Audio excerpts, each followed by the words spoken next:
like what I have been through. I love it. You've turned my pit into a well. So the essence of my praise is centered on your grace.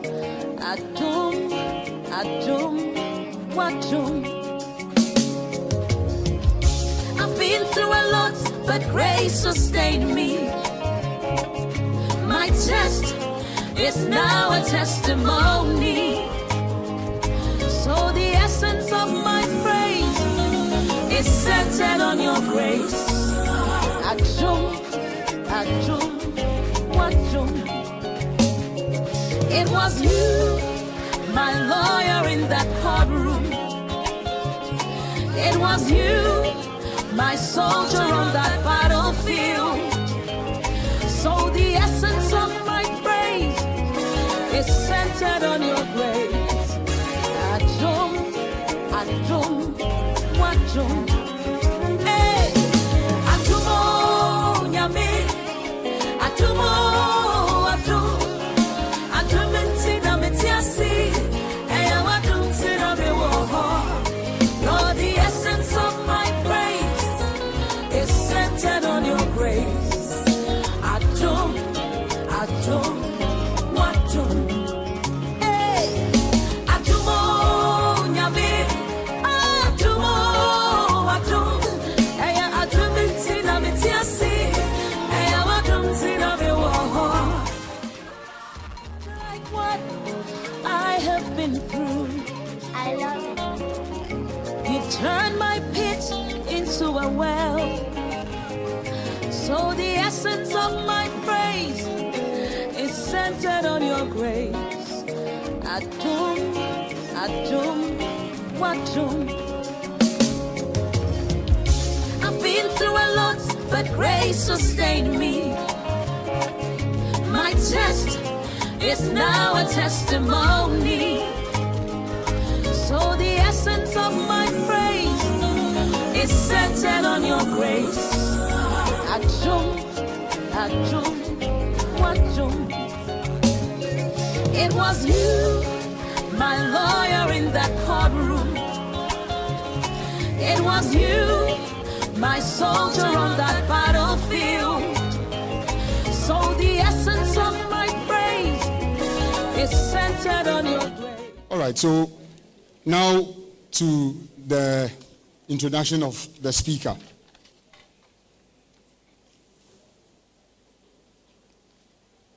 Dr. Moses MACLEAN Abnory is a registrar of the TAKORADI Technical University. He's an experienced educational administrator, health services management consultant, and effectual leader with proven ability to develop registry of emerging institutions of learning and other corporate organizations. He has over 2 decades of higher education and health services management experience and 15 years of consultancy services in the field of managing organizations and their stakeholders. He also has a strong passion for facilitating personal and staff capacity building. Dr. Moses MACLEAN Abnory is a product of Efidiasi Secondary School and Kumasi High School. He had his general certificate examination, both ordinary level, i.e. 1988, and advanced level 1990 at Efidiasi Secondary School and Kumasi High School in Ghana. Dr. Moses Abnory had a diploma in education and a bachelor's degree in arts, i.e. social sciences, awarded concurrently in 1996 at the University of Cape Coast. He then proceeded to pursue a Master of Business Administration in Health Services Administration at the University of Ghana in the year 2000. In 2011 and 2014, he obtained a postgraduate diploma in organizational development and a Master of Arts in organizational development, respectively, from the University of Cape Coast. Dr. Abnory's passion for knowledge and interest in academia led him to pursue further studies online at the Atlantic International University, where he obtained his first PhD in business administration in February 2016.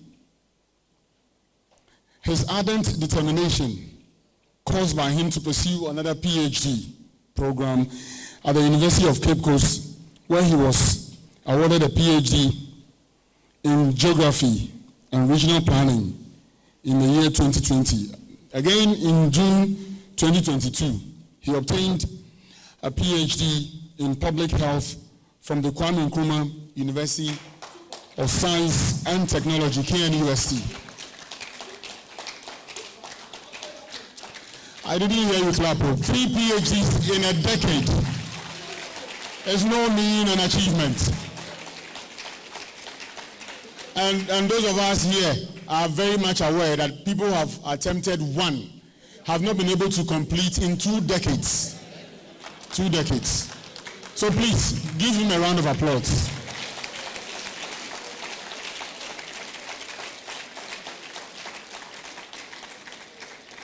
Three PhDs in a decade. He became a senior member of the University of Cape Coast and held several positions before his appointment as registrar of the TAKORADI Technical University.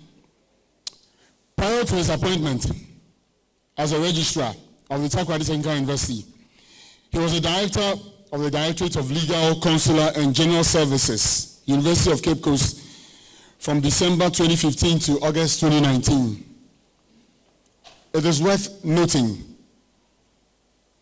that Dr. Abnory has climbed through the ranks from a senior administrative assistant, i.e. Public Relations Section, UCC, Acting Welfare Officer, 1996 to 1997, to a senior administrative assistant, i.e. Office of the Dean of Students, UCC, 1997 to 1998. He also assisted the registrar in the directorates of the University Health Services from 2000 to 2012. He then became the deputy registrar in the then Division of Legal, Consular and General Services, UCC, from October 2012 to 2015.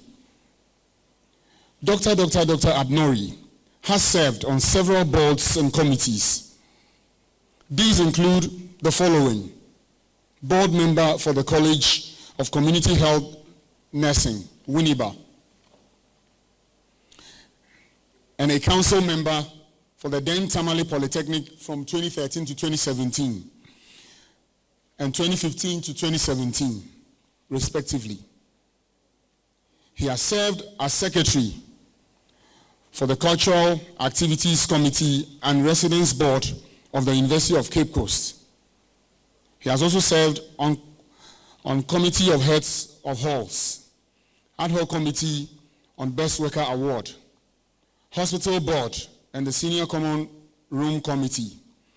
Apart from these, I think this explains your love for the halls of the university. A round of applause for him, please. Apart from these, he has membership experience on the Congregation Planning Committee and Sexual Harassment Committee, among others. In recent times, he has been consulting for the Kwame Nkrumah University of Science and Technology, KNUST, the University of Education, Winneba, the Ghana Institute of Languages, the University of Energy and Natural Resources, Sunyani, the Ghana Communication Technology University, the University of Environment and Sustainable Development, Somanya, the Akenteng Apiamenka University of Skills, Training and Entrepreneurial Development, Musted. I think the university with the longest acronym in Ghana. The Ghana Ports and Harbours Authority, TAKORADI, among many others. Dr. Moses MACLEAN Abnory is a Christian and a staunch Presbyterian.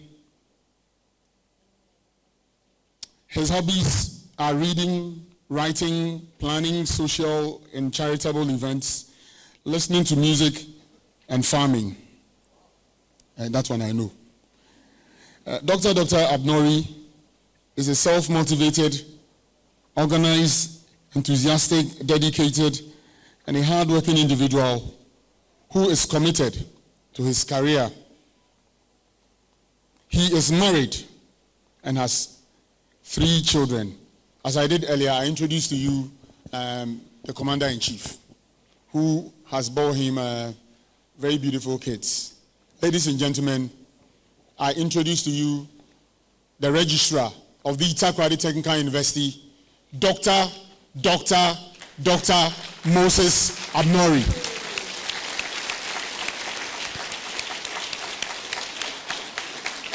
I think he deserves better. Like him or hate him, he's a proven achiever. A proven achiever.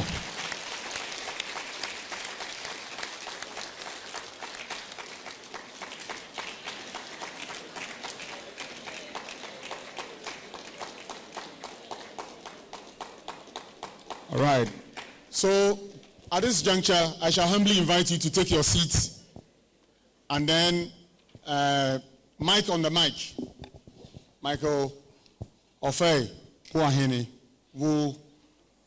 This is not my grandpa, Boahene. This is Boahene.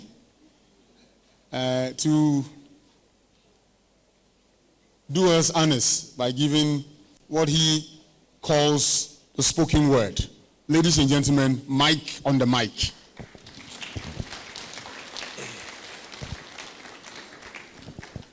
Thank you very much.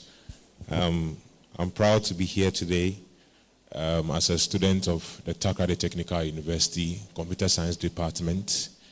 And just as my name was mentioned, normally in a corporate setting, I prefer to be called M.O. Boahene because corporate sessions have their own principles that they follow as well. So for the corporate sessions, M.O. Boahene would do for me. Thank you very much. And this is what I have for a man who actually is a thoroughbred.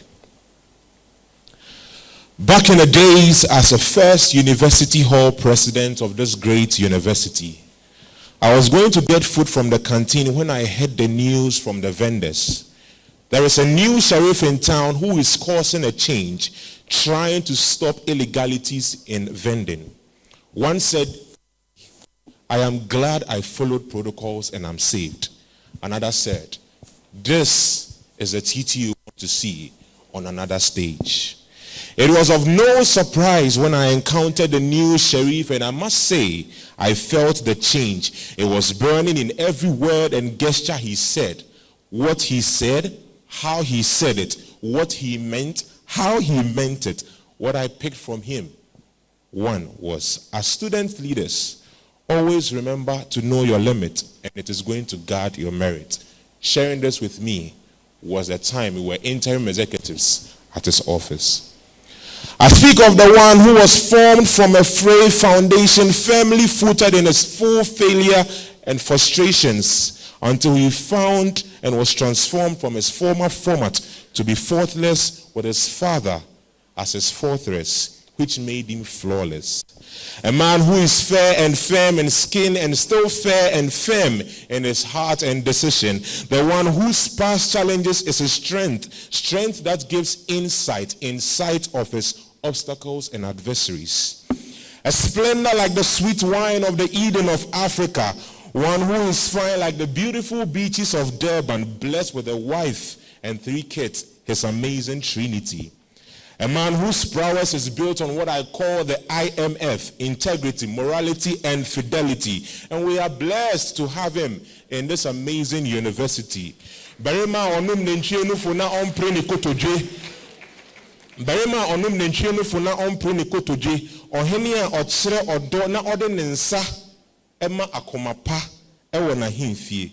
Kusana ba abrantia we chat ni fruma ewo asantia sokore tintim ne ho ewo presbya sore na odi adesua adore na dwene ama ende nyansa eni nimdie abeye ne ntiase honama kono osipisita etoso se srechi ahoma esrenti yire o se nyumtuni a we twa ne ti ho sakura kwabena na osere a ema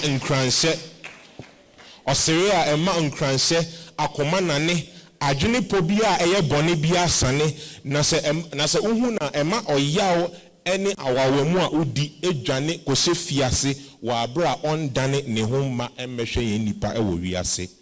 Blessed by the all almighty Father with knowledge, wisdom and intelligence, always serving in his duty by principles and diligence. Nimdie yetumi ampa na saa nimdie ne de wahyehyɛ no ma any challenger debida. Esan se tumi bi hu tumi bi ma tumi bi ekotu tumi bi ma tumi bi epa tumi bi akyɛw. Na wonim se wagye na wahyɛ ahenkyɛw no efataw obrempɔn.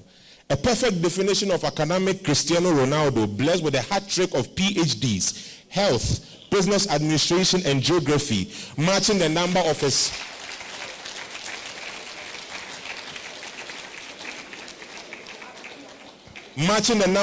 kids. Perfection which can only be done by a man who has sheer admiration for perseverance and discipline. A man of strategic thinking for growth and development, as his presence is a present to his field of play. Talk about his writing skills and you know you have the man who is a beast at it. Serving as secretary to the office of the chancellor, the council, and the academic board should tell you one thing. Dr. Moses Abnory is a master of the writing art. As I speak about all of these, I am inspired and motivated as a young man to talk about a man who has served in every duty responsibly, and it has attracted many opportunities.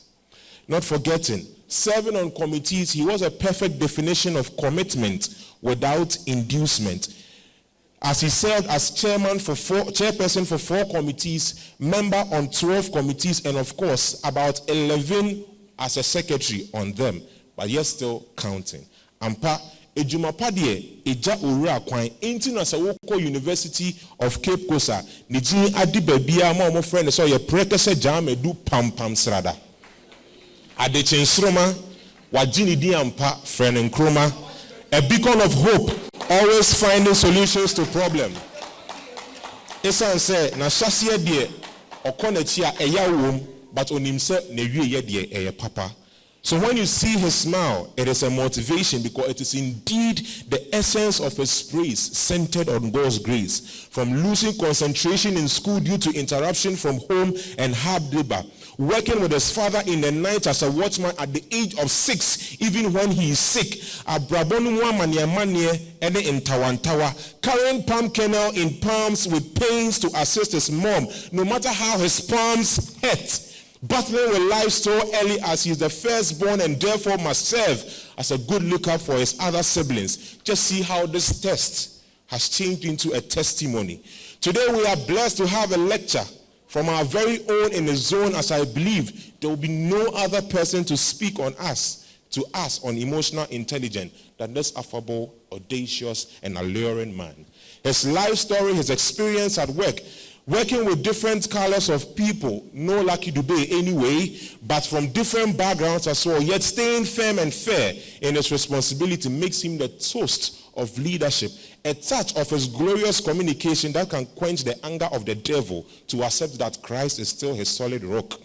Ladies and gentlemen, the father, man of his words, great storyteller, blessed with the eloquence of fellow Ghanaians, who is a beacon of peace and hope like my brothers and sisters, thick, tall, and stout as the gentle Jack, strict and principled like Jerry John Rawlings, who always believed that we must always be on the move and not come back. No Ababase. Let us welcome, with a resounding round of applause, our very own leading TTU into the promised land. No will, still marauding forward. Dr. Moses MACLEAN Abnory. Thank you very much.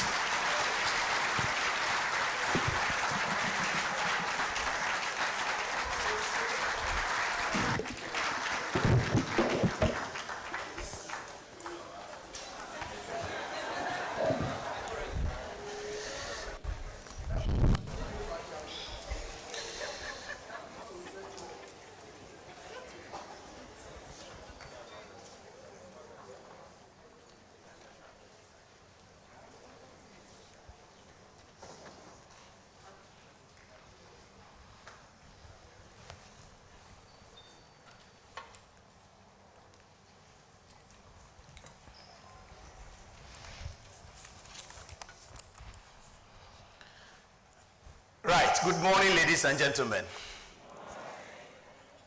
Prof. Chair, the media, we are told, is the fourth estate of the realm. Unfortunately, they are always introduced in the last, and they have staged a protest against that. So today, you've been acknowledged just after the chairman. Councillors present and those unavoidably absent, my Vice Chancellor, my brother, my councillor, my indefatigable management members, the clergy, Nananum, Nime, Name, Togi, Mamaga, Naba, Napoka, heads of institutions, the national president of UTAC, and all other unions here present, representatives from industry, security agencies, transport operators, our dear market queens, special delegation, my inspirers from UCC, and the board of Mama's Ark School Complex, family and friends, the rector and his team from GIL, my own colleagues, professors, heads of departments, deans, staff and students of TTU, registrars, pro-vice chancellors present and former,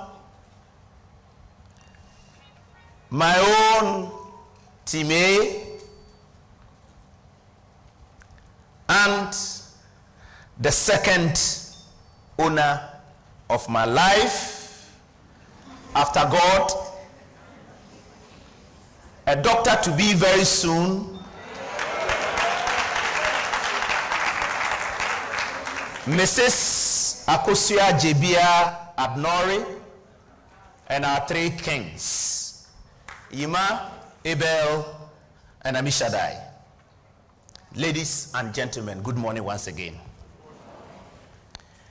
It gives me unmeasured pleasure and a privilege for me to have this space to share some knowledge with you.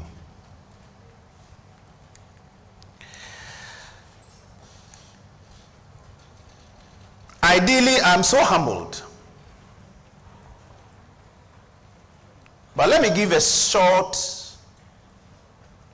prelude to all these ideas we're going to talk about, emotional intelligence. As a geographer, not by accident, but this time by design, because I didn't have the natural IQ to withstand the calculations in economics. So when I was offered that, I said, please, can I go to geography? Little did I know that I was rather running from fire to fire.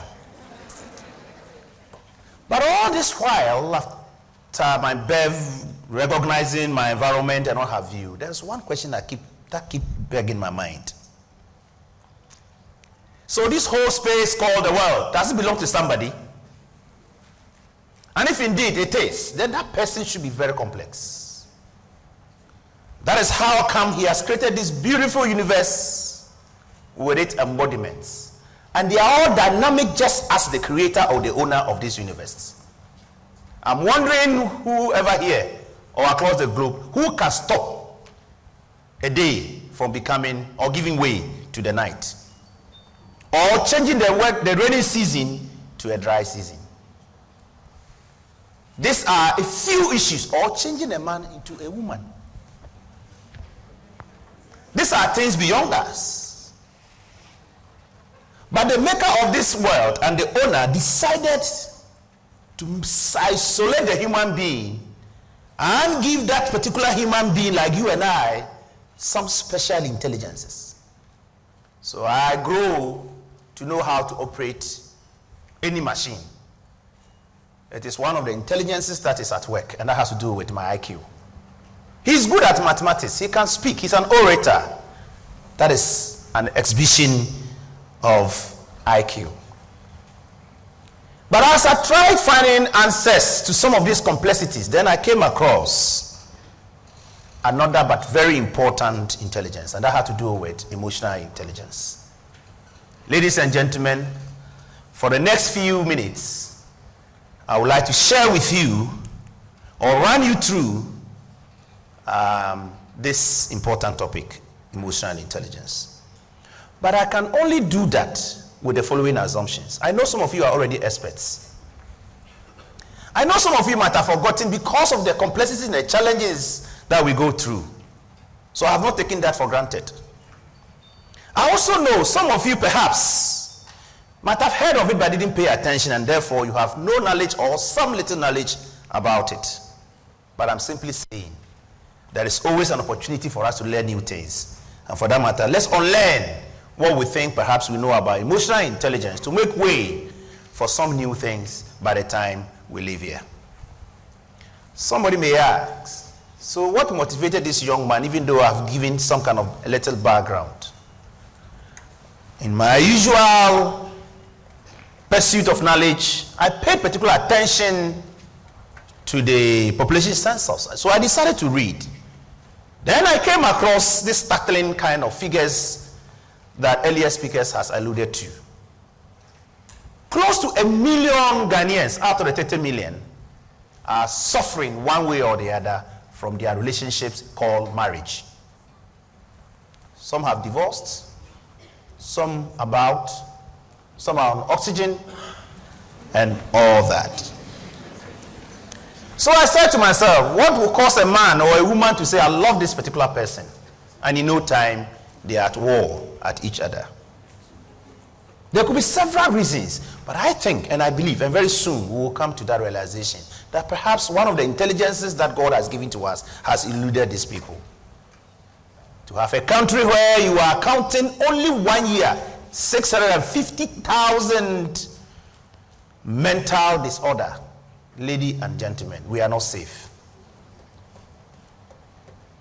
Then I tuned to my radio, and I'm hearing a whole story to the painful aspects of the families who went through that.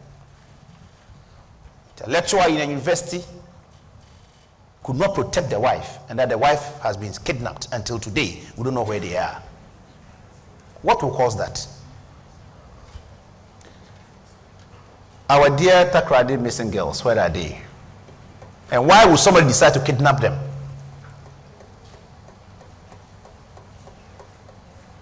Yes, there is quite debatable about this particular thing. Some think that the academic performance of our students, our kids of late, indeed having fallen. But I am saying it is falling. I haven't said it has fallen, but it is on the way of falling. Yes, you can check, and I'm sure spousal abuse and killings are also an ascendancy. Not long ago, we heard that of Sunyani, we heard that of Fasin Fosu, and several places. And there are practical cases that we will show as it were. So what is EI? Daniel Bulliman, around 1989, there about 2000, admonished us to recognize that emotional intelligence about our ability to recognize and understand emotions in ourselves and others, and how we can use that to create or to get to our awareness in order to manage our behaviors and our relationships. The key words in here are, how do you recognize, understand, and as it were, manage yourself in a manner that yourself and your relationship with others will not go bad. But then we still want to look at what it is further, and we are saying that EI is utilizing our emotions to determine the following: giving the right responses at the right time and to the right persons. So a taxi driver has crossed you on the way, delayed you and all that. Why do you extend that aggression on that innocent messenger or colleague in the office? After all, he wasn't there when it happened. But we also say that emotional intelligence is not the following. Just be nice. Oh, it's okay, it's okay. It's okay. Meanwhile, internally you are dying. Suppressing emotions. Giving free rein to emotions. Attempting to be a robot. And being what? Passive. If you are in this kind of thing, I am sorry, don't tell anybody or convince yourself that you are emotionally upright. You are not. You are doing something else. So we would like to still further explain the differences between IQ and EQ and why we are emphasizing or we are giving prominence to emotional intelligence. What is the difference? Ladies and gentlemen, let's look at what IQ means. IQ score is determined from standardized tests designed to measure intelligence. IQ relates to individual abilities like how well you learn, understand, and apply information. People with high IQs can think abstractly and make mental connections more easily. So growing up, perhaps my IQ wasn't that good. That's why maybe I ran away from mathematics and issues of logic. You recall logic back at school? Great. So what is EI then? Still trying to take it away from from IQ.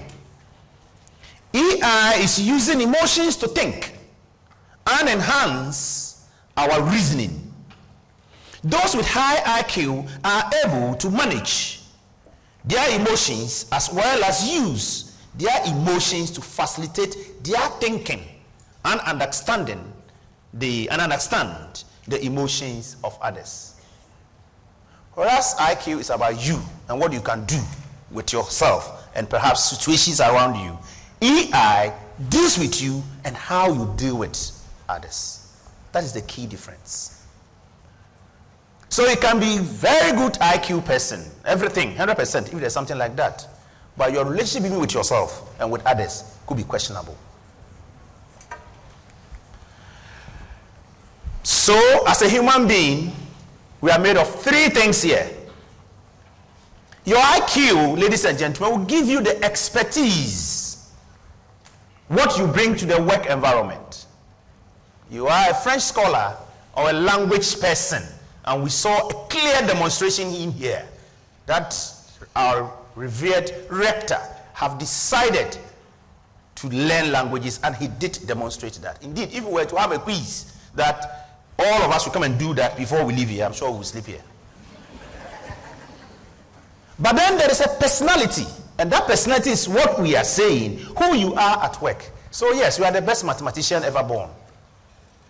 But what do you bring to the work environment?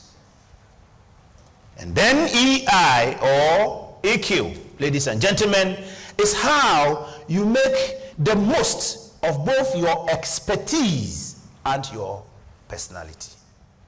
So it's good to be technically correct, upright, and expert. But ladies and gentlemen, we are saying that you need that extra intelligence to make your personality complete. Anger versus emotional intelligence. Yes, I have heard people say you are aggressive, you get angry, you have high temperament, and what have you. And I am saying it is good to get angry, but how you use your anger is the most important thing. And furthermore, anger, love, and all those other ones are byproducts of emotions. I hope you get the point I'm making. So if you see somebody getting angry, don't reprimand the person and say you are not emotionally intelligent. You are wrong. Because naturally, anger is part of us. But how I manage my anger and how somebody manages his or hers makes the difference in terms of emotional intelligence. So don't leave here saying that you won't get angry. No, it's not possible. You are a human being. And so long as you remain a human being, you will get angry. How how you use it brings to bear your skills, your maturity, how emotionally aware you are of yourself. So Aristotle of old said something beautifully here, and I read.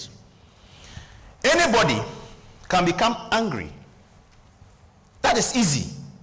But to be angry with the right person and to the right degree, emphasis degree, and at the right time and for the right purpose and in the right way, okay, that is not within anybody's power, and it is not easy. So if that is the case, then there is something we need to look out for to make it a bit easier for us to manage our anger anytime it happens to come. At this point, I will go for some aid. Correct. So you see that gentleman in your shot. The right degree that Aristotle drew our attention to. I think his head is going off.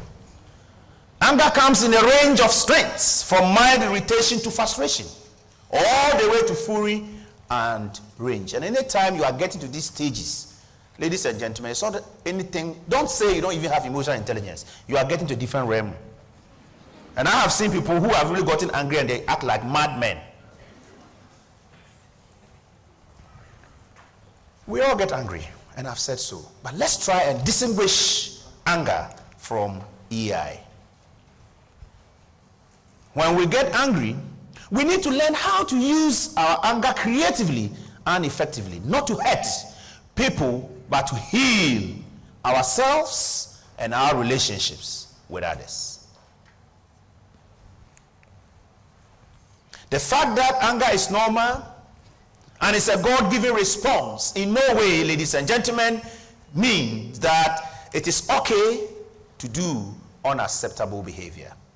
And the good book, Ephesians 4, verse 26 to 27 says, in your anger, ladies and gentlemen, do not sin. The pastors have said this over and over and over and over. I am only hoping that today, when we leave here, we will not sin anytime we get angry. Do not let the sun go down whilst you are still what? Angry. And do not give the devil a foothold. It is normal to be hungry, to be angry, but it is what you do with your anger that matters. So, yes, all that we have heard. The question is, and so what? Why have we gathered here? Why are we paying attention to EI? And we are saying that research has indeed confirmed that EI, emotional intelligence, is the strongest predictor of workplace performance. To the extent that fresh graduates from college are these days tested on the job interview to prove how or their level of emotional intelligence before they are employed. 90% of top performers have high emotional intelligence. So if you see anybody described in this bracket, go check. It's not magic. They have just built up their emotional intelligence. People with average emotional intelligence, sorry, there's a mistake here I couldn't correct, outperform those with what? The highest IQ, 70% of the time.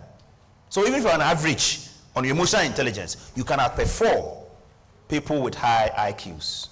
Decades of research now points to EI as being the critical factor that sets star performance apart from the rest of the pack. So we want to still continue to justify EI. The tree before you comes with a lot of things you and I do every day. We take decisions. Even our reason for being here, we consider certain decisions before we came. We do change. We do time management, stress, empathy, teamwork, communication, presentation skills. All that we are saying, good, correct. We clap for it. But then how do we make good decisions? How do we communicate better? And all the rest I've mentioned are hinged strongly to emotional intelligence. And we are saying 90% of top performers are high in EQ. So for you to take decisions, for you to communicate well, have empathy, relate with yourself and others, you need EQ. 20% of bottom performers are high in EQ, and little effort grows a lot. And that means that accounting for about almost 60% of success at work.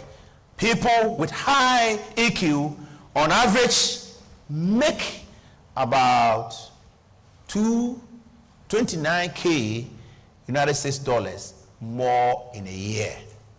So ladies and gentlemen, emotional intelligence, as we are saying, is the foundation for all critical skills. So if you are a nurse, a teacher, a lecturer, a driver, whatever you do, you need EI skills to be able to handle critical issues. As we progress, if time permits, you'll be told that far back in US, most experienced doctors who got sued later on got to know that they were weak in emotional intelligence. So for you to be able to put a human being to sleep in a theater and cut him to pieces and bring him back to life, what again has God not given you as a specialist? Yet they were rather the people who often got sued. So it means that they lacked something that they didn't have in addition to their IQs. Now my own research, because I became a bit curious, and over the years I have been looking for much more reasons why we should pay attention to emotional intelligence. And I came across one fact. Gone are the days when we still maintain the traditional hierarchy. So all you could do as a worker is to carry your file and move through it. Now, the changing world has made nature of work change to the fact that now we have flatter structures, fewer tiers of management, and greater responsibility. I keep telling my colleagues that our profession is under some threat, because going forward, it will be very difficult for somebody to appoint you as a registrar and surround you with a cadre of secretaries, messengers, and all that. The industry, I am sure, those in commerce have started that. You are engaged, sales manager, all they give you is your laptop and your modem. You are your own secretary, you are your own what have you. Nobody will give you a typist. So you must have, or you must let your IQ help you get your typing skills right. But we are saying, having done all that, how do you carry yourself one person into all these and still remain focused and successful? Increasing complexities, impact of technology. Now they say we are in the fourth estate of the realm. Is that not it? We are in the fourth industrial technology revolution. So it means those of us who are down there in terms of technology, there's another world that people are enjoying that we are not there. And recently I was intrigued to hear a gentleman who was working in a printing press and have decided to resign. Why? Because the money he makes on the internet in a day is more than his monthly pay. I was like, wow. So if you can even bring me this amount of money, I'll grow it for you. I said, it's okay, it's okay. It's all right. We have had enough of Peram and the rest. There is a rise in competition, globalization of markets, rapid pace of change. For the past 2 hours, if you could check, things are changing and changing very fast, just as our days on this planet. So now let's look at the functions of emotions. And we are told that emotions influence the following: how we give attention, memory, and learning. So if your IQ can help you memorize things, we are saying the more you get EQ, the better you can even memorize. Decision making and judgment, relationship quality, physical and mental health. No wonder I am insisting and thinking that we could find solutions to the mental disorders and those issues we raised earlier on. The madness that is happening even along our roads. Sometimes it's not just by the road condition itself or mechanical fault, but just sheer human pride. I am driving an articulator truck. Can't you see that I am the master of the road? And you this tortoise with this saloon car, you want to overtake me. Then he gives you the face. When you're already accelerating. But you too, this huge thing is struggling to climb a hill. Why don't you allow it to also go? So you realize that that accident that happened, it's not about the cars. Neither the drivers who doesn't know how to move. Something else has influenced that accident. We will talk about that as we progress, ladies and gentlemen. But then you just don't generalize and say it. So we decided to look at, is there any difference between how women manage their emotions against men? And the revelations, or what we discovered, is a bit startling. Women tend to be more aware of their emotions, show more empathy, and are adept interpersonally. They will go to the market. They will have time after whatever they have done to do some small concern. They will always make sure, whether they are tired or not, they will read their Bible and pray before they sleep. So they get some support somewhere. Is that not the case? Let's look at what men also do. Men tend to be more self-confident, of course. That's how we are brought. Meme isu. And so now we and optimistic. Adapt more easily and handle stress better. Anytime I'm stressed up or my things are coming, there's a gentleman here I always call. He's Kweku, I'm Kweku. My boss, Pro Vice Chancellor. So you can imagine the link and what we do to one another. I am a bit harsh when I'm talking. He's a bit slow. Even when he's angry, you will even see it. So when my things come around you, so Kweku, sit down. Reggie. That's how we handle our own. No. We don't gossip like others,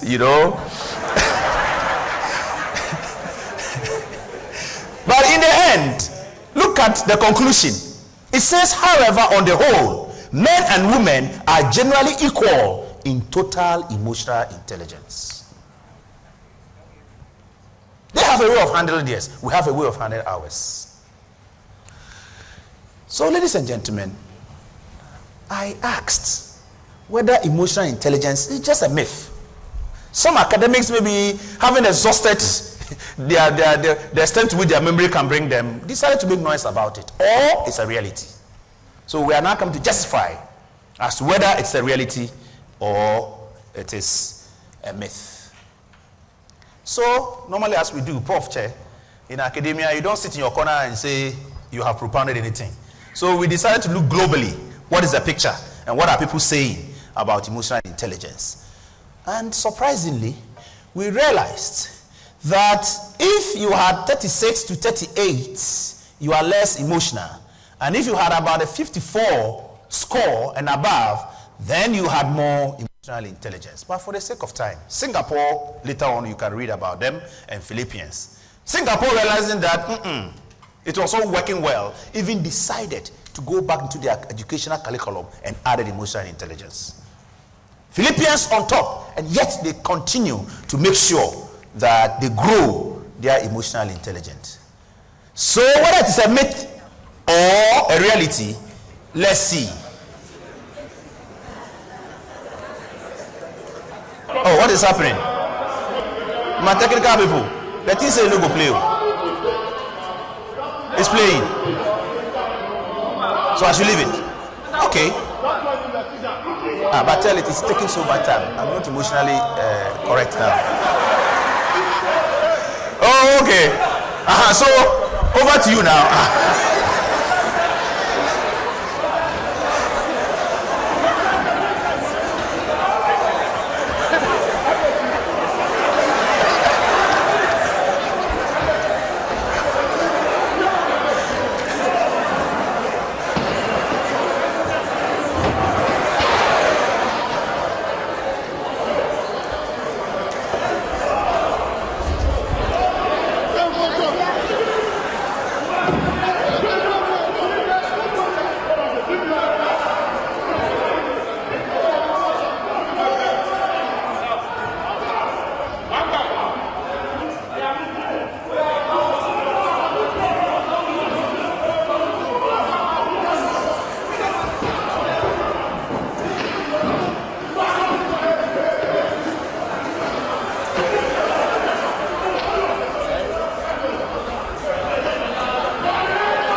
So, ladies and gentlemen, looking at these people, Parliamentarians. So I don't think anybody here will want to doubt whether they don't have IQ.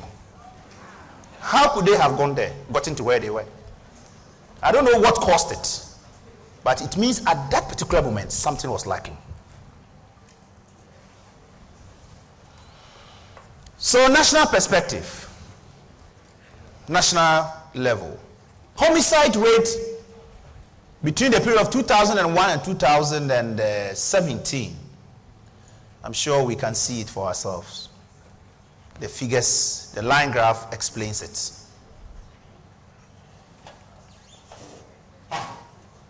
Homicide rate in Ghana, and our security services are here.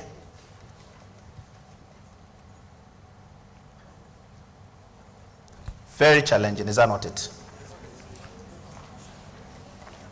If you take various common crimes in Ghana between 2016 to 2017, or that period, assault alone, look at it. Stealing, yes, may not have much of emotions, okay? But for somebody to assault somebody just like the video, then one can deduce some element of emotions in it. Why would you threaten somebody? Look at that figure too. So we move on and look at major offenses within the same period. So again, we can say murder. Robbery 50-50. But why would you go and rape somebody's daughter? Defilements. What at all will come to a man's mind that thing there, that small girl,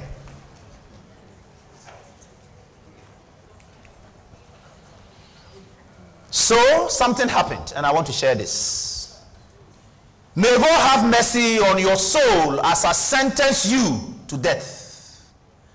Judge to spiritualists who killed the wife, daughter, to pacify adults. How on earth? So maybe the spirits have influenced this man for him to forget about his emotions to the extent that he is prepared to sacrifice his wife and kids or a daughter, and landed himself eventually on death sentence. So now let's quickly look at EI in practice, because all the justification, the question somebody will ask, how do I get it? But now I'm sure we have all come to the conclusion that it is not a myth, and that is a reality we all need to pay attention to. There are 5 pillars of emotional intelligence. 3 is with each and every individual. Right? 3 of the pillars is dependent on you, the individual, on me as Abnory. The other 2 are the ones that complement the 3. And the first one is what we call emotional awareness. The second one is what we call emotional management. And the third one is self-motivation. The other 2 that brings or that complements the other 3 is what we call relationship management and relationship coaching. And we are saying that until you discover yourself to get to know who really you are, you will continue to create or cause emotional intelligence blunder. And let me give you a typical example. I think the nurses are here. A hospital environment is a place where if you are not careful, you lose your temper every second or minute. You see, let me give this example. The doctors, I think I can see a doctor here.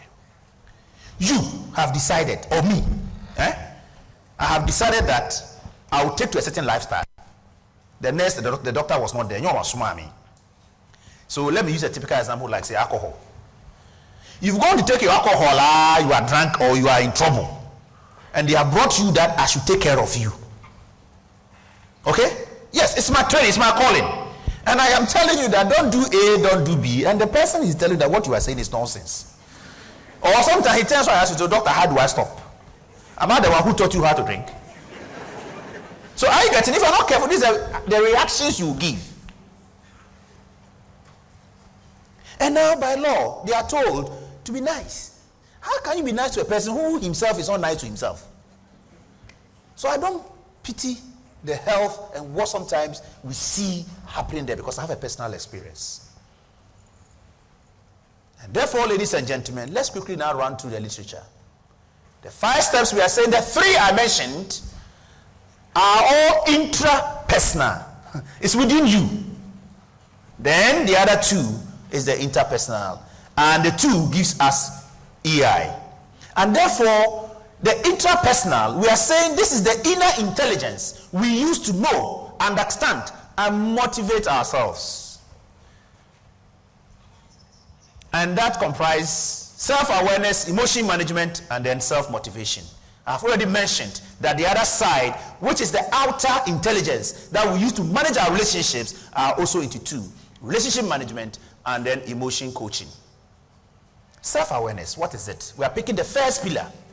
And the greatest of faults is to be conscious of none. And therefore, we are saying that our ability to accurately perceive your own emotions. Stay aware of your emotions as they happen. Keep on top of how you intend to respond to specific situations. And here I give a typical and a personal example. It got to a point anytime it's around 12, 1 o'clock. My colleagues or people I work with, the people who came closer, drew my attention that your temperament level is something. Then I started asking myself questions. Why was I nice in the morning, but getting to the afternoon a bit like my temperament and I'm getting a bit aggressive? Only for me to discover that anytime I'm hungry, anytime this body is demanding food, I have no patience. So, for example, you have come to my office around 12:31 when I need to go and satisfy the biological need. But because you have entered, I want to solve it quick and go. And you are now asking me biology, zoology, histories. I'll just give you straightforward answer and leave. Or sometimes I'll hold your hand and say, let's go whilst we are talking. And the person will be like, I've walked all the way to your office and you are holding my hands that we should go. You didn't pay attention to me. But you also don't know what is happening down here. So anytime I get to that situation, having been aware of myself, 2 things I do. Either I quickly find a way of solving that anger problem, or I try to avoid people until I am back to normal. So you need to know yourself so that you don't fall in the traps of bad emotions to hurt yourself and others. I'm trying to move forward a bit because these are things we can share later on with you if you so care to have them. So all this is talking about self-awareness. But let me even give a summary here so that we can move on. So having said the example I gave, as humans, God has given us some extra wisdom that defines what we perceive and how we understand our world and sometimes ourselves. 1 is your belief. What is your belief system? What are your philosophies? What are the things you cherish, your values? And having put all these things in perspective, then you should, as a human being, you have a goal. That in life, I want to become a priest. How do I become a priest? Nothing else should sway you away apart from the challenges that will lead you to become a priest. So, self-awareness entreats us to do self-introspection to understand really who we are. What you cherish, what you believe in, or your goal drives you to do A, B, or C. That's all about a summary about self-awareness. But then, I will give another one here to support it. Practical situation here to support that emotional awareness thing. And I hope, good. This is a short story about the late president of South Africa, Nelson Mandela.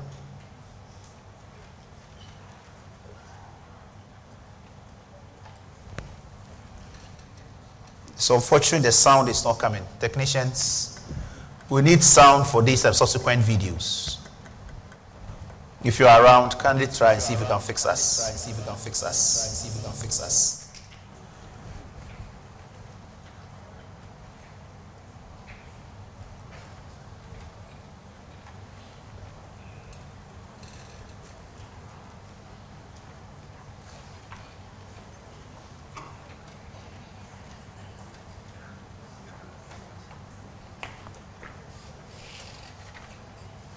So Nelson Mandela, I'm sure some of us have read about his life, having been to prison, having been arrested during the apartheid time, left and right. But the summary of what I want us to pick from here is that because he knew himself and knew the goal and had a belief in it, he was prepared to even die for it. So you must stand firm about what you believe in and pursue it. And you can only do so when indeed you have understood who you are and understand yourself. Otherwise, you will give up.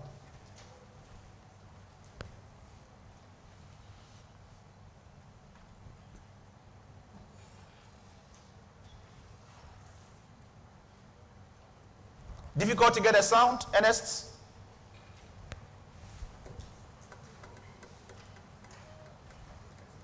Okay, whilst you're searching for the sound, ladies and gentlemen, I'll continue and then later we can come and pick them. So the second aspect of the 5 pillars, which has to do with you or I as an individual, is what we call self-management. The first and the best victory is to conquer yourself. How do you do that? Ability to use awareness of your emotions to stay flexible and positively direct your behavior. Managing your emotions, your emotional reactions to all situations and people. For example, ladies and gentlemen, can you imagine this?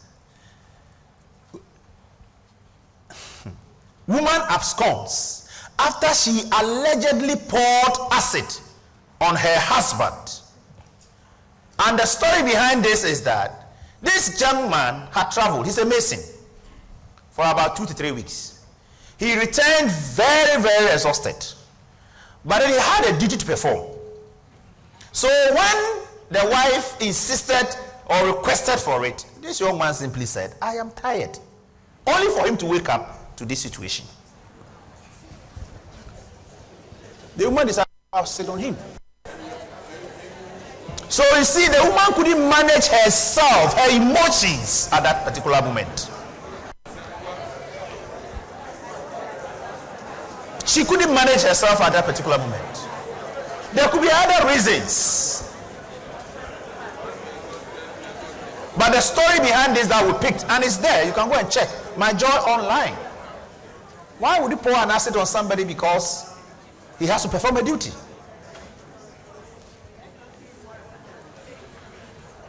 This young man, and he states he got his leg amputated because he stole a bicycle. A bicycle from his teacher, and that landed him in this situation. So, ladies and gentlemen, emotional intelligence is not just a myth, but it is a reality. Now we'll talk about the third one so we can make time. The third one talks about self-motivation. Self-motivation. The essential elements here, ladies and gentlemen, have to do what we call positive talk. And that we should always have an effective team A. I couldn't have survived till today. Even these past 3 years I've been in this university, without team A, I'm sure something else would have happened to me. So team A's are very important. And I am happy institutions of religious bodies are all here. Our pastors, our church workers, our nurses in particular. Please, if you are nominated to be a team A, one first thing you should have is confidentiality. This young man who suffered from the acid, in case he had run away from his room, if he knew of it, and ran to a pastor, could that pastor have kept that secret and assist this young man to even go back home and do his duty the next day? Or it will be part of a preaching plan the next week. So you need to, as it were, create that. Then there is something also we are not paying attention to that has to do with what we call visualizing or creating an E environment. The ladies in particular.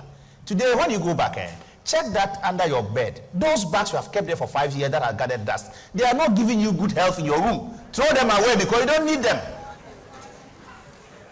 5 years, they are under your bed. What are they doing? And then sometimes you are not lucky, the lights goes off and part of it, like the belt is showing. You say snake, snake, snake. It's not snake. It is your own back handle which is hunting you. So let's create our own e-environment. So I share another story with you that has to do with KFC, the owner of KFC, who eventually, out of self-motivation, discovered himself and made wealth after 60 years.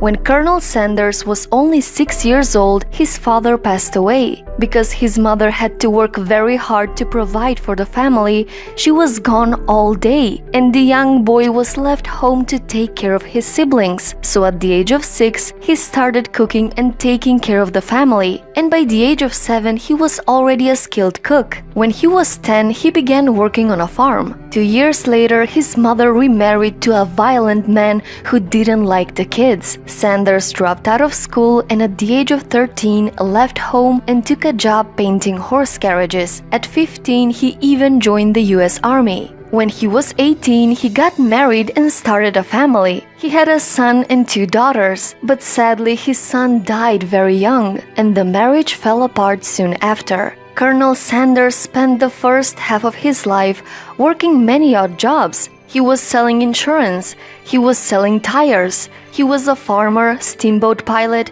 secretary, lawyer, he was operating a ferry boat, and many other. He was known for not being able to keep a job for a longer period of time, so he was fired very often. So if you think you haven't found your calling yet, it wasn't until the age of 40 that Colonel Sanders began selling his chicken dishes inside a gas station, and his business became more and more popular that it became a 140-seat restaurant. In the next decade, he developed his secret recipe for frying chicken, but at the age of 65, his restaurant went broke, and for the first time in his life, he had to sign for Social Security. So he was 65, retired, and broke. But he never stopped believing in his dream. So he didn't give up. He used his first Social Security check of only $105 and traveled across the United States in search of potential business partners,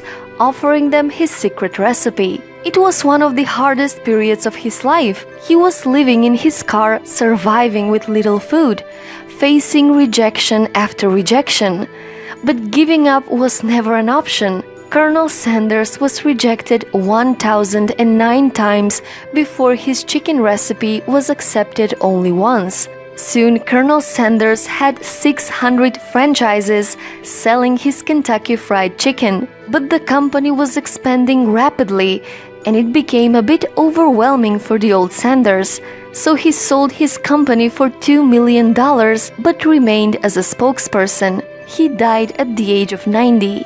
Today, there are over 20,000 KFC outlets around the world. As you can see, he was rejected more than 1,000 times before he sold his recipe, and almost his entire life he failed at every job he tried. One has to remember that every failure can be a stepping stone to something better. Most people get disappointed and give up way too soon. They just stop believing they can be successful when they reach a certain age. But that kind of thinking is wrong. It doesn't matter if you're in your 20s or in your 50s. It's not too late for you. You can do the most amazing things if you just believe. And don't dwell on your past failures. They don't determine your future. What if Colonel Sanders gave up when he was living in his car, ashamed, rejected, broke? Thankfully, he believed in himself so much that in his 70s, he became the founder of a billion-dollar brand. So remember, you're never too old to achieve success in life. Believe in your capabilities. You're an endless human being. You're not late. Just start. 1,000 times rejected.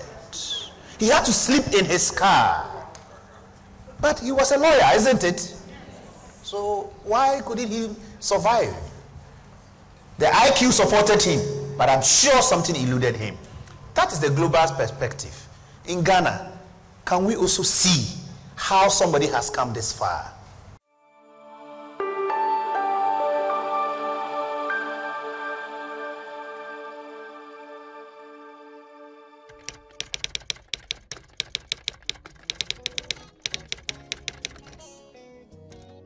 I'm Dr. Moses MACLEAN Abnory. My story or my background just is like the story of Jacob and Joseph in the Bible, and the one like the owner of KFC, the one who just listened to. My life is full of blessings and up and downs. If I start with the blessings now, we won't finish. So let me mention a few of the challenges that God has really been on my side. I was lucky and privileged to be born to a night watchman and a petty trader in pumpkin oil. Growing up from Santiago Scory, life hasn't been easy at all. All the childhood challenges of disease here and there, I've gone through all of them. But the good Lord has been on my side. A time came, even what to eat or survive in the house was an issue. And being the firstborn, as early as age 6, I had to assist my father anytime he was going even for his night duties. The next morning, I'll finish school and come and assist the house chores and assist my mom, carrying palm kernel in pans, going to farm in the early morning around 4 a.m. before you can come back and do what we call coats. Just wash your legs and you are running to school. You get to school in late, you are being punished. All that with torn clothes because my father couldn't afford a uniform for me. But all this, the good Lord has been on my side, and I had to survive up to the middle living school where I even failed. I failed not because I wasn't good. I failed because I was not concentrating. I had no direction. The interruptions was so much that I'll even get to school late. I'll be punished for coming to school late. I'm in tattered clothes. My colleagues would tease at me. I stay with no sibling in a typical place, no electricity. So I even had to join secondary school through late entrance. By the grace of God, I survived to the O levels, still struggling to fend for myself. Sometimes just a meal a day, and all that. But one of the experiences I would like to share had to do with, one day I had gone to do my contra work, what we call contract, weeding somebody's cocoa farm for some money. And my dog identified a right hole, and I thought I had made a game, not knowing I was sitting on a pattern, a snake called Nanka. And by the time I realized, I'm sure Usain Bolt couldn't have chased me that day, and I survived that. A cousin, without no provocation, decided to chase me with a club. I don't know how I managed to get out of his sight. I would have been dead by now. As for the up and downs, it's quite a lot. But like I said, if God decides to destine you, sometimes you go through all this and still come out of it. My story is a long story. But fast forwarding even to the university, people I trusted politically even betrayed me. My own relatives have given up on me. Friends, superiors, and all that. Little did I know, God was actually preparing me to come this far. I sometimes ask myself, if they were counting people really in academia, I am not one of them, because I have been a cowboy somewhere following cattle left and right. So for now, that's a brief history I can give to you concerning how I have come to this far.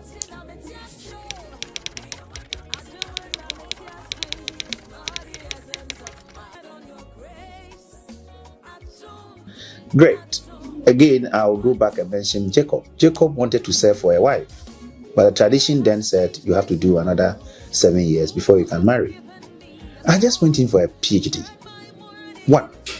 But my instinct and the spirit that dwells within me, after 2 years, I realized I was not making progress.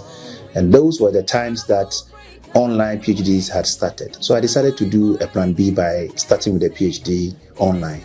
By the time I was done, you wouldn't believe it, KNUST had called to inform me that they have rejected my first PhD I have submitted. People hearing that I had had an online also jumped on the mockery trail. Oh, you're too known, you could only make a PhD online. So that intrigued me, only for me to be called again and said, yes, for the first 4 years or 5 years you have wasted, you are not going to get a PhD, change your topic. So people I had worked with back at UCC, hearing this, said, no, we have looked at that, your thesis. It's not a throwaway document, bring it. So I had to do a U-turn and get back to UCC 2017. And by the grace of God, 2020, I had graduated.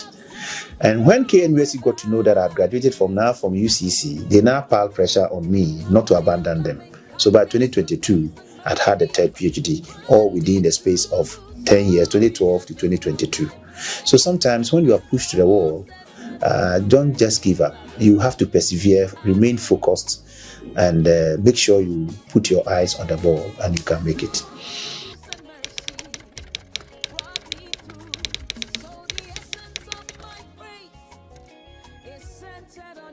Sure, like I said, naturally I wasn't part of the call. But by some divine intervention, God blessings, yes. Parental care I got. My mom and dad loves me. My dad is over 120 years. He's still alive. And it's like every week or two, if he doesn't see me, something else. I had the likes of Mrs. Jackson, Tidisha Jackson and the family. I had Asamoahs all coming to assist me. But the challenges were still there. Can you imagine taking a meal a day? Can you imagine going through what I have said earlier? The youth of today, to me, seems to be rushing. You need to take your time to build yourself and grow, because even sometimes when you make the wealth, you need additional wisdom to be able to handle that wealth. That is why nature, and for that matter, God sometimes takes us through the frustration, so that if you're able to achieve something, then you know how valuable it is, so you can keep it. The story of KFC owner motivates me so much. After 60 years in Ghana, who cares you?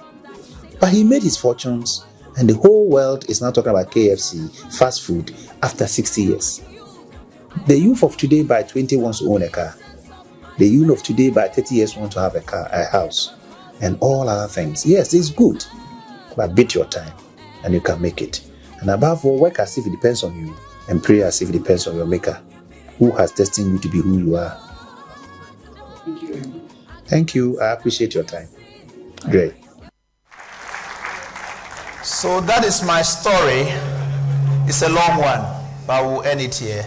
Now let's look at the other pillars, and I'll have to speed up a bit before we spend some time. Asempa 8 year. So now we know what we can do to understand ourselves and be aware of ourselves. How then do we relate with others? So relationship management. People aren't either wicked or noble.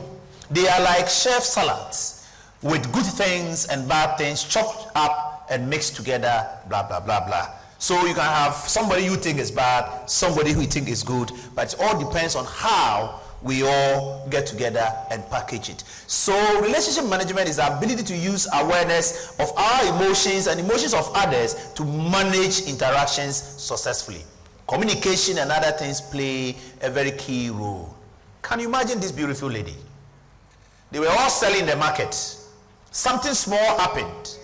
He got angry, and that was the end of the story. A woman jailed 2 years for pouring acid on a business rival.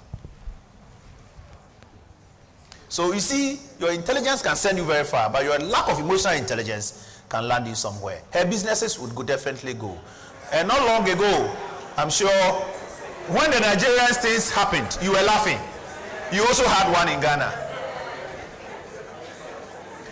And our parliamentarians, ladies and gentlemen, especially in Ghana, are the most respected. In fact, when they come to book knowledge, they are excellent. Lawyers, businessmen, very exposed. But when it came to their belief that they couldn't manage well, they decided to do what we just saw. So the same thing happens in our boardrooms. The same thing happens on the street.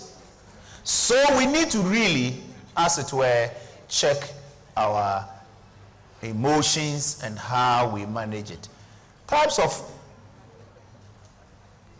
Okay, I will leave all this, and then why we come together to form a relationship. For companionship, for sense of belonging, establish a support system, build our identity, personal development, share love, enhance a sense of common purpose, develop a sense of teamwork, produce a product or service. The reasons why we come together, plenty and severally.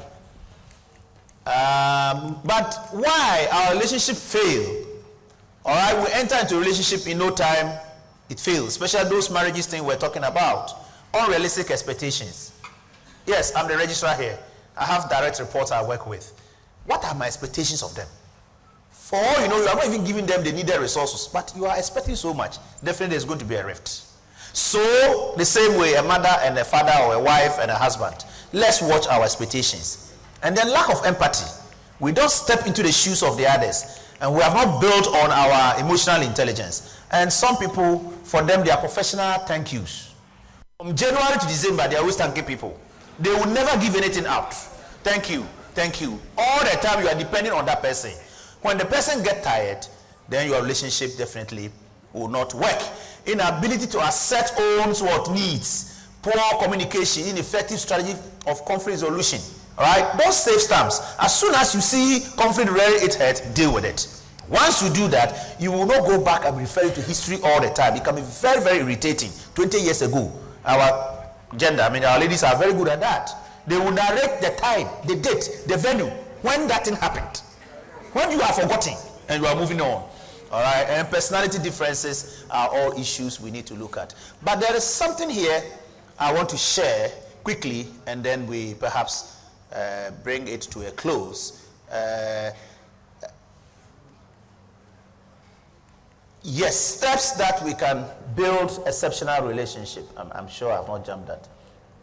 I'll share that quickly and then we move on. Oh, correct. Appreciate the skills of the others and acknowledge their capabilities. Make time to get to know them and actively listen to them, what they have to say. Some of them are foreplay communicators. He has come just to borrow 10 Ghana from you. You are very busy. You don't have the 10 Ghana, I have the 10 Ghana, and you are coming to waste my time on top. He will come and you offer the seat. He's looking at your curtains and commenting on it. He's looking at your floor carpet and asking you whether yesterday you went home early. What has all this got to do with the 10 cities you are coming to borrow? So go ahead and let's move on. But EI is telling us that let's find a way of handling such people. Because by the time you cut the person, that's the end. Then he leaves with that kind of wrong impression about us. The literature abounds so much. But ladies and gentlemen, I think I would quickly sum up. E-coaching also says that once you are into a relationship, it's just like a driver and a mate. They are in a relationship, right? But somebody must be a coach. So if it's marriage, either the man who is the head of the family will be the coach, or the woman will have to be a coach. Boss, subordinate, or what we call direct report relationship, one of the two. Your boss can be hell, but you have decided that you won't leave this job, you won't leave this boss. So even when he's putting you under fire, you find a way of drawing attention and managing him. That's why we talk about managing our bosses and managing people we claim to be bad subordinates or direct report. There are none. There is no perfect wife or perfect husband. But we need this knowledge of EI for somebody to be a coach, and what a coach will have to do to get that relationship working. I will jump all this also. And then perhaps, this is what I was talking about. If you go to most of the stories about our road crashes, ladies and gentlemen, all the other factors are correct. We are not saying they don't play a role, like road condition, what have you, blah, blah. But the driver behavior in terms of their EI is questionable. And we have to pay attention to that. So all these are statistics supporting the argument that I'm making. Top 6 causes of road accident: poor nature, speeding, unskilled driving, drunkenness, stress, carelessness on the road. They all contribute, but in some of them you can clearly attribute it to lack of emotional intelligence. EI versus marital satisfaction. I think I'll throw these figures later on, and then maybe we can, those of you on Facebook and the rest, you will get the full upload of it. So I'm just trying to ground to a halt now. So TTU in focus. What can TTU, what can UCC, what can Presbyterian Church of Ghana, what can GPRTU do to become emotionally intelligent? First of all, adwene beseya ne efri niti. So Council of Technical University together with its management must buy a commitment and say that our new hires, people we are employing them to come and join this community, must go through emotional intelligence training. Once that is done, then the other resources and what have you can be added onto it. And that will mean now preparing for that change. So those already inside must also buy into that commitment and make sure that we are all on the same path. Training of all kinds, short term, medium, up to education, what have you, the organization would have to make sure it is part of its strategy, and then maintain and evaluate. And that in a way can influence it. This is just at the boundaries of it. But internally, we would have, once you secure the commitment and once you are prepared for the change, then you have to move with timing when it is right.